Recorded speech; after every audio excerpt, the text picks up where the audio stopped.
In the turbulent landscape of the 8th century, where kingdoms rose and fell like fleeting shadows at dusk, one figure emerged to shape the destiny of Europe: Charles, heir to the Franks. As the son of Pepin the Short and grandson of Charles Martel, he inherited the legacy of warriors and statesmen who had already left an indelible mark on the battlefield. With Pepin's death in 768, the Frankish kingdom was divided between Charles and his brother, Charlemagne. Though seemingly fair on paper, this partition gave rise to tensions and rivalries that threatened the stability of the realm. While Charles ruled over Neustria, western Aquitaine, and northern Austrasia, Charlemagne controlled southern Austrasia, Septimania, Burgundy, Provence, and Swabia. Far from a peaceful arrangement, this division fostered discord that could have shattered their family's legacy.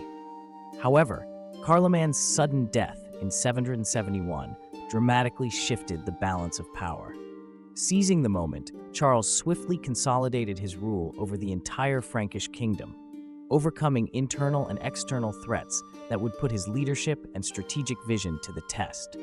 Charlemagne not only expanded his domain through military conquests, but also forged crucial political and religious alliances, laying the groundwork for what would become the Carolingian Empire. His ability to unify vast and culturally diverse territories under a single rule was instrumental in shaping medieval Europe. Thus, from the heir of a fractured kingdom, Charlemagne rose to become the architect of an empire that would leave an enduring imprint on the course of European history. The biting wind of the northern lands swept over a battlefield stained with blood. For more than 30 years, the Saxon Wars turned the region between the Ems and Elbe rivers into a stage of fierce resistance and relentless brutality. The Saxons, an indomitable Germanic people, saw their sacred forests and ancestral gods as the very essence of their existence.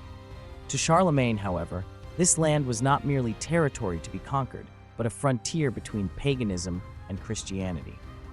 His mission was not only to subdue the Saxons, but to eradicate their beliefs and force them to kneel beneath the cross. The first blow came in 772, when Charlemagne marched into the spiritual heart of the Saxons and ordered the destruction of the Irminsul, a towering wooden pillar symbolizing the link between mankind and the gods. The sacred totem was toppled, burned, and its ashes scattered to the wind, a grim omen of what was to come.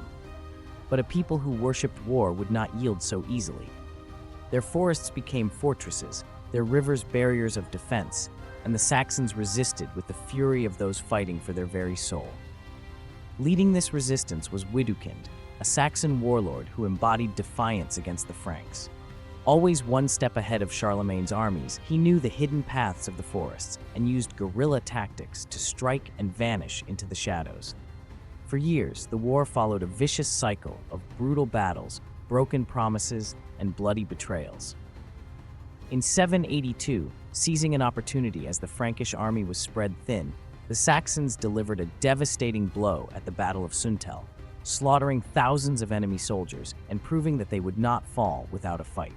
Charlemagne's response was swift and merciless. Consumed by fury, he ordered the massacre of Verdun. Some 4,500 Saxons were executed in a single day, lined up like cattle for slaughter. The soil of Saxony drank so much blood that it seemed nothing would ever grow there again. The terror had its effect. One by one, the pockets of resistance were crushed, and by 785, Widukind surrendered. In exchange for the survival of his people, he accepted baptism, an event that marked the beginning of the end for Saxon defiance. But submission did not come overnight. Charlemagne enforced a policy of forced assimilation. Those who refused to convert to Christianity faced execution. Entire families were uprooted, villages were burned, and pagan temples reduced to ash. It was not until 804, more than 3 decades after the war had begun, that Saxony was finally declared part of the Carolingian Empire. The Saxon Wars were not just a clash of swords and armies, but a collision of worlds. On one side stood Germanic paganism, with its devotion to ancient gods. On the other, the Christian cross and the authority of Rome. In the end, the cross triumphed, but the price was paid in countless lives. Charlemagne solidified his rule, but the blood of the Saxons would forever stain the land they once called their own. On December 25, 800, during the Christmas Mass at St. Peter's Basilica in Rome, Pope Leo III placed a golden crown upon Charlemagne's head, proclaiming him Emperor of the West. This title had been absent from Western Europe since the abdication of Romulus Augustulus in 476, and its revival was seen as the restoration of the Roman Empire in the West, now under the leadership of the Franks. The ceremony came after Charlemagne had secured the Pope's position in Rome, protecting him from internal conflicts and strengthening the bond between the Frankish throne and the papacy. During the solemn Mass, as Charlemagne knelt in prayer, Pope Leo III approached and placed the crown upon him, declaring him emperor. This act symbolized more than just a royal elevation. It represented the fusion of secular and religious authority, as well as the continuation of Rome's legacy under a new ruler. Charlemagne's coronation sent shockwaves across the political landscape of Europe, particularly in the Byzantine Empire. The Byzantines, who saw themselves as the sole heirs of the Roman Empire, regarded the coronation as an affront to their imperial authority. Diplomatic tensions arose, and for years there was no official recognition of Charlemagne's new title. It was only in 812 that the Byzantine Emperor Michael I begrudgingly acknowledged Charlemagne as an emperor, though not the Roman emperor. This momentous event laid the foundation for what would later be known as the Holy Roman Empire, profoundly shaping medieval Europe's political and religious order. Charlemagne's coronation was more than a ceremony. It was a declaration of the enduring partnership between church and state, a model of governance that would define European history for centuries to come. Under the reign of Charlemagne, a period of intense cultural and intellectual flourishing emerged, known as the Carolingian Renaissance. This movement, which spanned the 8th and 9th centuries, sought to revive and preserve classical knowledge, serving both Christianity and laying the foundations for medieval civilization. Charlemagne, fully aware of the importance of learning, surrounded himself with scholars and encouraged the establishment of schools and monasteries, which became centers of education.